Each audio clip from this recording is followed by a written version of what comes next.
And he has a framework for the gospel. And so for Luke uses a framework which is the journey narrative. He sees the whole life of Jesus as being a part of a journey. That journey is his conception. That journey continues as Jesus grows up. That journey is marked by several important things. One, that it's a journey that Jesus follows in obedience to the Father. And on this journey, Jesus is teaching his church how to live. The journey has a goal, and the goal is Jerusalem, the city of the prophets. Jesus knows that he is commissioned by the Father. He knows that he is to teach and preach along the way. He knows that his end is to be met at Jerusalem, to create a new beginning. The names of the towns and villages along the way are not so important, but the people are. And so we hear today the beginning of this gospel passage as Jesus was journeying along. Over and over again, Luke reminds us that Jesus is on this commission, this journey from the Father. And so Jesus is speaking to a group of people, and he hears from the distance people calling out, "Jesus, Master, have pity on us." It's a group of lepers. They have to keep their distance. They have to keep their distance because the people are worried that they could become infected with this disease if they get too close. Very often, the lepers had bells around their necks to warn others to flee, to go away. There was one of the lepers, at least one, who was a Samaritan. And we remember that the Samaritans were particularly hated by the Jews because so many of them had intermarried with other people from other groups, other ethnic groups, and many of them had abandoned the Jewish faith. So to be a Samaritan is really, for a Jew, a very, very bad thing. And this very, very bad person, from the Jewish perspective, also had leprosy. How much worse could it get? How much worse could it get? And Jesus hears the words, "Jesus, Master, have pity on us." Have you ever asked someone for pity? Have you ever asked someone to have mercy on you besides God?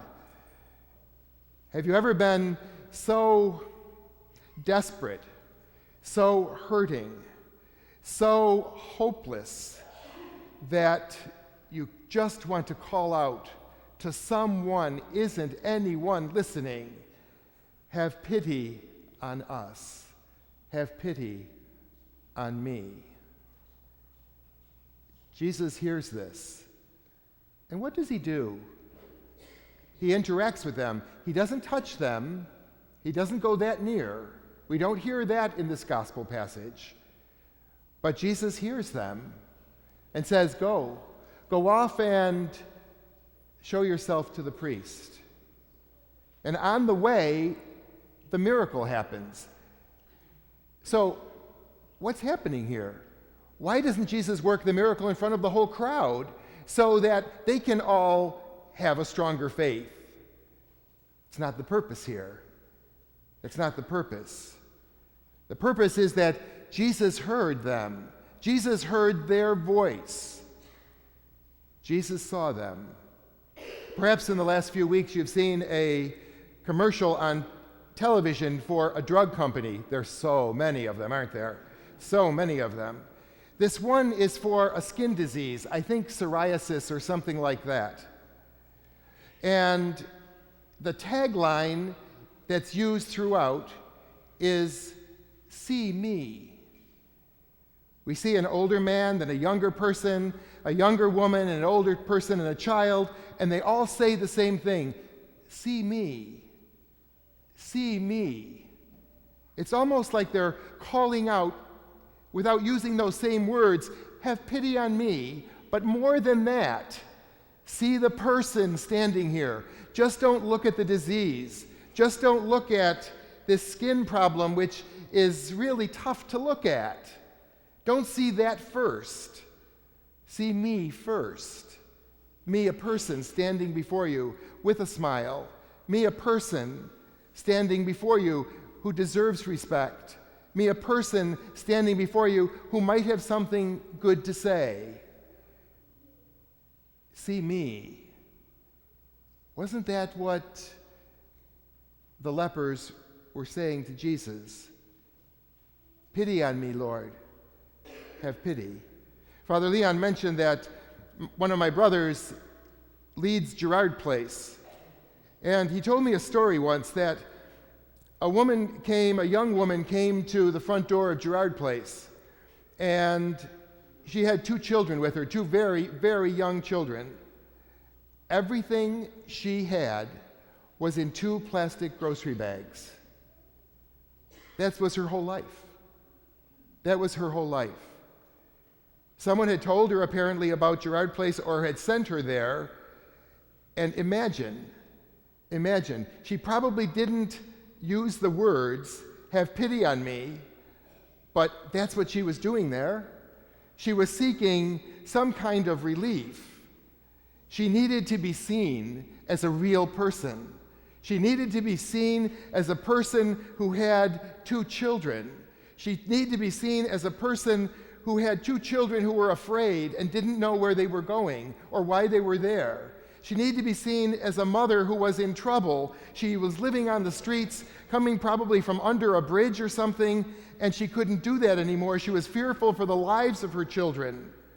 See me. It reminds us how easy it is to feel sorry for the poor in the world. But when you look into the face of poverty, that's different. That's different. Girard Place has a food truck that pulls up in the first week of every month. So many volunteers come to help pass out food. When you're standing in that line giving out food, it's not just to the poor someplace, but you see faces, moms and dads, grandmas and grandpas. You see faces of young children, and you realize the face of poverty is right there before you. And you know what? Almost every single person who takes something that is received says, thank you. That's all they can offer. They can't offer anything else. The volunteers don't need anything else but just that. The face of poverty. It's one thing to read in our newspaper that 52%, over half of the children in the city of Buffalo, are growing up in poverty. And isn't that too bad? Isn't that tragic? But it's not real to us until we see the face of poverty before us. Until we see the children with the dirty faces and realize that they do have something to offer. They were grateful. And so let's go back to the gospel passage.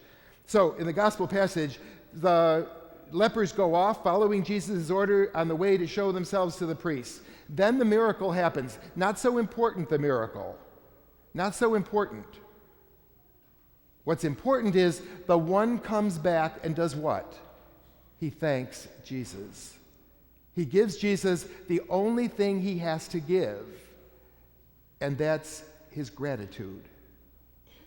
And that's his gratitude. Jesus is teaching us something about serving the poor, but I think there's one more thing that Jesus is talking to us about today. I think he's also speaking about our own poverty. Our own poverty. Because we can see those lepers. We can see those people with a skin disease. We can see that disease. But what about the other forms of poverty? What about the hopelessness? What about the lack of peace in someone's life? What about the lack of optimism and joy in people around us or in ourselves? Don't we too need a way out, a way to forgive, a way to build peace in our world, in our families, in our relationships? Don't we too need those things? And so what does Jesus tell you and me today? I think he tells us, start with a grateful heart.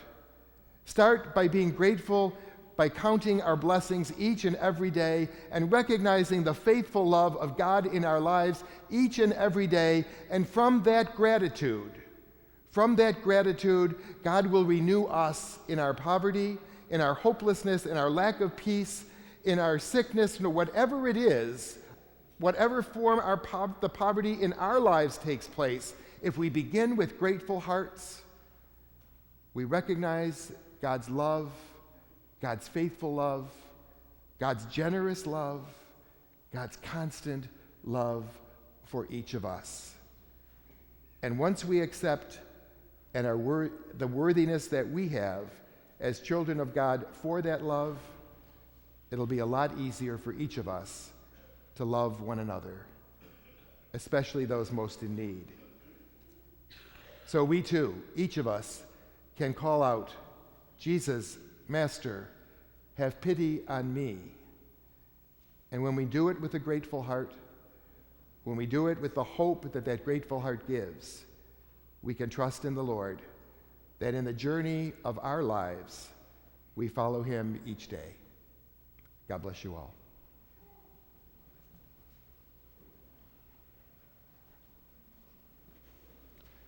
Please stand.